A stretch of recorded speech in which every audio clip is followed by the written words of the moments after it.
ज्योतिषी हैं। सुमित, हम पाकिस्तान की सिचुएशन पर बात करें। पीयूके में जो हालात बने हुए हैं, शिवांगी जी से मैं सवाल भाई पूछ रहा था, क्या आपको ऐसा दिखाई दे रहा है कि पाक ऑक्युपाइड कश्मीर, कश्मीर का पाकिस्तान कब्जे वाला हिस्सा क्या भारत में शामिल होगा? तो शिवांगी कह रही हैं कि 2027 जो है वो इस साल बहुत निर्णायक रहने वाला है, लेकिन चाइना पाकिस्तान बहुत करीबी मित्र हैं। क्या पीओके अगर भारत में शामिल होगा तो चाइना की भूमिका बहुत इंपॉर्टेंट है इसमें? देखिए, मुझे इतना आसान नहीं लग रहा है पीओके का भारत में वापस आ पाना। इसका कारण यह है कि 2031 तक जियोपॉलिटिकल टेंशन पूरी दुनिया में ज़्यादा ही फैला हुआ रहेगा और इस जियोपॉलिटिकल टेंशन के बीच में पीओके को वापस लाने के कई सारे प्रयत्न किए जाएंगे और ऐसा माना जाएगा कि हाँ, पीओके एक हद तक भारत से जुड़ रहा है, लेकिन वहाँ पर जब हम इस स्टेप को ले रहे होंगे तो इतना ज़्यादा उपद्रव मचेगा और भारत में भी इतना ज़्यादा उपद्रव मचेगा, क्योंकि जैसा मैंने आपके चैनल पर पहले भी ये भविष्यवाणी करी थी कि 16 जुलाई से लेकर के 13 अगस्त 2026 के बीच में भारत में आतंकी गतिविधियां बहुत ही ज़्यादा होने वाली हैं। यानी बड़े स्तर पर आतंकी गतिविधियां हमें दिल्ली एनसीआर के क्षेत्र में दिखाई पड़ेंगी और आतंकवादी पकड़े भी जाएंगे। अभी मैंने जब आतंकवादी पकड़े जाने की भविष्यवाणी करी थी दिल्ली एनसीआर में डेट बता करके, आपने देखा होगा कि किस प्रकार से 22 मई 2026 को 11 आतंकवादी दिल्ली में गिरफ्त हुए थे, जो बहुत बड़ी आतंकी साजिश को लेकर के आए थे। ये सभी जो चीजें हैं, मैंने ये प्रिडिक्ट आपके साथ ही करा था कि 16 मई से लेकर के 14 जून के बीच में भारत और पाकिस्तान के बीच में जबरदस्त कुछ नया विवाद होगा, जिस विवाद को भारत अपने तरफ से ट्रिगर करेगा। आपने देखा है कि जो पीओके को लेकर के इतनी सारी जो डिमांड्स आ रही हैं, जो बातें रखी जा रही हैं, वो उसी बात का नतीजा है, उसी ग्रह स्थितियों का नतीजा है जिसको लेकर के मैंने ये भविष्यवाणी आपके पास 6-7 महीने पहले करी थी।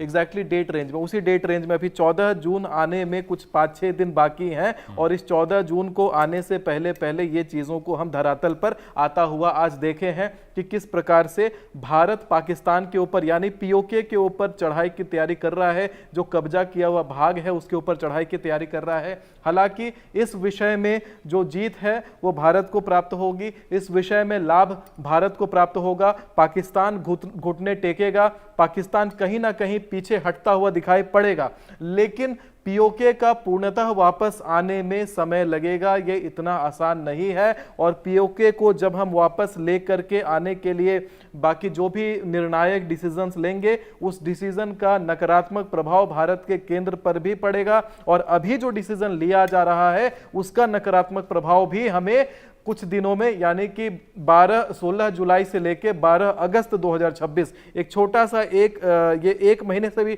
छोटा ड्यूरेशन मैंने दिया है, जिस छोटे से ड्यूरेशन में दिल्ली एनसीआर के क्षेत्र में हम कोई आतंकी गतिविधि को अंजाम होता हुआ देख सकते हैं, जिसमें भारी मात्रा में आतंकी पकड़े जाएंगे और भी बड़ी कोई आतंकी साजिश लेकर के आए हुए होंगे, जिस आतंकी साजिश को निरस्त किया जाएगा।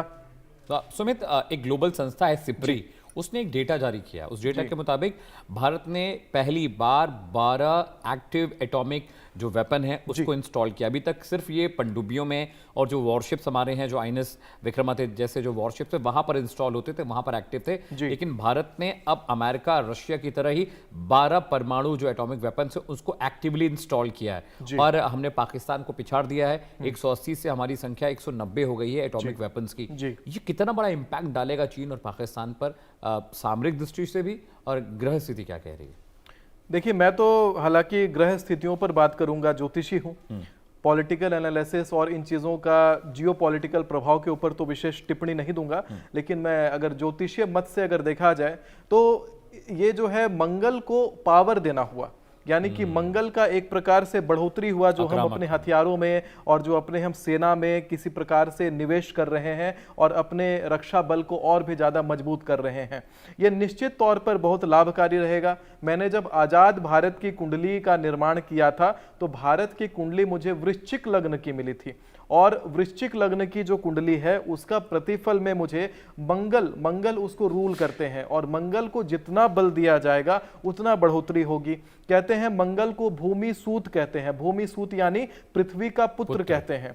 अब भूमि सुत है, हमने इनमें निवेश किया है, तो गौरतलब है कि पृथ्वी की बढ़ोतरी होगी, यानी देश में जमीन की बढ़ोतरी होगी। और वो एक बड़ा कारण है कि क्यों हमारे देश के सत्ताधारी, क्यों प्रधानमंत्री मोदी जी इस बारे में चिंतन कर रहे हैं कि हमारे देश की जमीनों को और भी ज्यादा बढ़ाया जाए, पीओके जो कट के गया है उसको वापस लाया जाए। और सही मायने में देखा जाए तो एक राजा को इसी तरह सोचना चाहिए, क्योंकि पहले भी हमने इतिहास में देखा है कि छत्रपति शिवाजी महाराज अपने जमीन को बचाने के लिए कैसे उन्होंने अपना खाल नोचवा लिया, आंखों में सलाखें, गरम सलाखों को चुभवाया अपनी आंखों में, लेकिन देश का एक कतरा जमीन नहीं जाने दिया और अपने देश को बचा के रखा। और जो देश की टूटी हुई जमीनें हमसे अलग हुई हैं, उन टूटी हुई जमीनों को लेकर के वापस आने का कोई प्रयास करे तो कहीं ना कहीं से मैं छत्रपति संभाजी महाराज का कहीं ना कहीं आवाहन उस व्यक्ति के अंदर देख रहा हूं। तो प्रधानमंत्री जी जो प्रकार का निर्णय ले रहे हैं वो निर्णय के साथ मैं सपोर्ट करता हूं। और साथ में चूंकि उनकी कुंडली भी मंगल से रूल होती है, हमारे भारत की कुंडली मंगल से रूल होती है, तो कहीं ना कहीं मुझे यह दिखाई पड़ता है कि अपने डिफेंस में जितना निवेश किया जाए उतना जमीन की बढ़ोतरी होगी। यानी भारत डिफेंस में निवेश करेगा, लड़ेगा भी नहीं, लड़ना भी जरूरी नहीं है, अपने आप ऐसे योग बनेंगे कि डिफेंस इन्वेस्टमेंट से भारत की जमीन की बढ़ोतरी होगी, भारत की आर्थिक व्यवस्था में बदलाव आएगा और आईटी के क्षेत्र में भारत और ज्यादा अव्वल होता हुआ दिखाई देगा। जहां पर विदेशों में अभी इस युद्ध के हालात में आईटी कंपनियों में छटनी चलेगी, इसी युद्ध के हालात में भारत में मैस रिक्रूटमेंट चालू होगा। विदेश से कंपनियां छूट करके, विदेश छोड़ करके कंपनियां भारत में आकर के सेटल होना शुरू करेंगी। यानी कि विदेश में जिस प्रकार का डेवलपमेंट हम पहले देखते थे, इस बार उसी तरीके का डेवलपमेंट हम भारत में देखेंगे।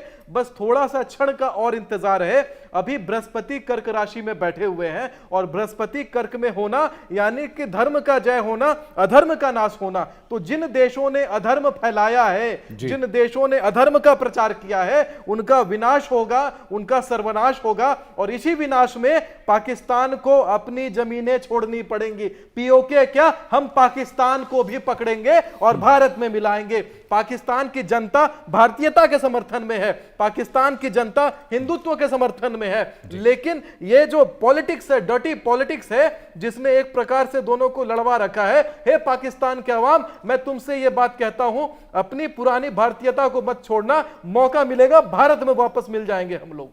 ठीक है, बहुत बहुत शुक्रिया सुमित आपका भी, और शिवांगी आपका बहुत बहुत शुक्रिया। दर्शकों, हमारे खास कार्यक्रम में आज के लिए फिलहाल इतना ही। वक्त एक छोटी सी ब्रेक का है, जल्द लौट रहे हैं।